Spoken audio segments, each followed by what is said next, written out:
সিরিয়ায় হস্তক্ষেপ এড়াতে ইসরায়েলকে সতর্ক করলেন ট্রাম্প। মার্কিন প্রেসিডেন্ট ডোনাল্ড ট্রাম্প ইসরায়েলকে সতর্ক করে বলেছেন, সিরিয়া ও তার নতুন নেতৃত্বকে অস্থিতিশীল করা উচিত নয়। সম্প্রতি সিরিয়ার দক্ষিণাঞ্চলে ইসরায়েলি বাহিনীর এক প্রাণঘাতী অভিযানের পরেই এই সতর্কবার্তা দেন ট্রাম্প।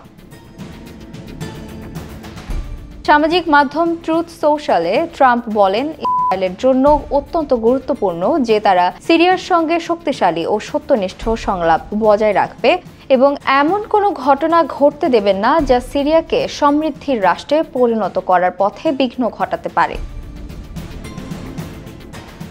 এছাড়া ট্রাম্প সিরিয়ার প্রেসিডেন্ট আহমেদ আল শারার নেতৃত্বের প্রশংসা করে বলেন, তারা ভালো কিছু নিশ্চিত করতে নিষ্ঠার সঙ্গে কাজ করছেন যাতে সিরিয়া ও ইসরায়েলের মধ্যে সম্পর্ক দীর্ঘমেয়াদী এবং সমৃদ্ধিশীল হতে পারে। এর আগে নভেম্বর মাসে সারা হোয়াইট হাউসে একটি ঐতিহাসিক সফর করেন। এক বছর আগে সারা নেতৃত্বাধীন ইসলামপন্থী জোট বাশার আল আসাদকে ক্ষমতা থেকে উৎখাত করার পর ট্রাম্প ইসরায়েল ও সিরিয়ার মধ্যে একটি নিরাপত্তা চুক্তি আনার চেষ্টা চালিয়ে যাচ্ছেন।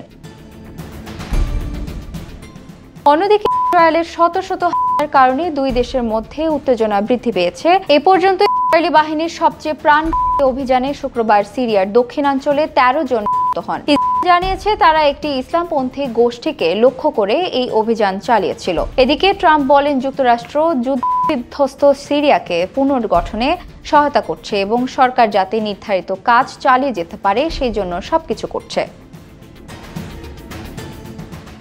এছাড়া ভঙ্গুর যুদ্ধবিরতির পর মধ্যপ্রাচ্যে বৃহত্তর শান্তি প্রতিষ্ঠায় সিরিয়া ও ইসরায়েলের মধ্যে ভালো সম্পর্ক গুরুত্বপূর্ণ ভূমিকা রাখতে পারে বলে মন্তব্য করেন ডোনাল্ড ট্রাম্প। ট্রাম্পের এই সতর্কবার্তা ইঙ্গিত দিচ্ছে মধ্যপ্রাচ্যে স্থিতিশীলতা এবং শান্তি নিশ্চিত করতে ইসরায়েল ও সিরিয়ার মধ্যে কূটনৈতিক সংলাপকে গুরুত্ব দিচ্ছে যুক্তরাষ্ট্র।